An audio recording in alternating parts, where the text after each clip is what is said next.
virheitä. Ne on osaavia, huolellisia ja älykkäitä.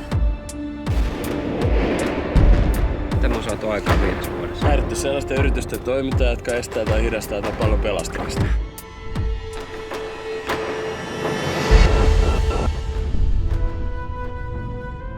Äitis olisi ollut ylpeä sinusta. Lääkäristä. Koskaan tuntunut yhtä vaikealta kuin nykyään. Yksin oleminen. Haluatko tavata? Ei taida olla hyvä idea. Koetat kaivaa jotakin. Muuten pakko katsoa tätä vetävastuuta. Kuinka monta tuopolta meidän pitää tehdä jotain? Miten tahansa lopputulos toteutuu, muu on mulle ihan sama.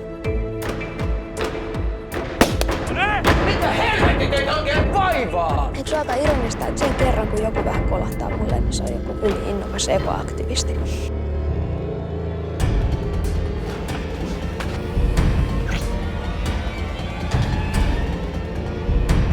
Tekisikö sun koskaan tehdä jotain radikaalimpaa?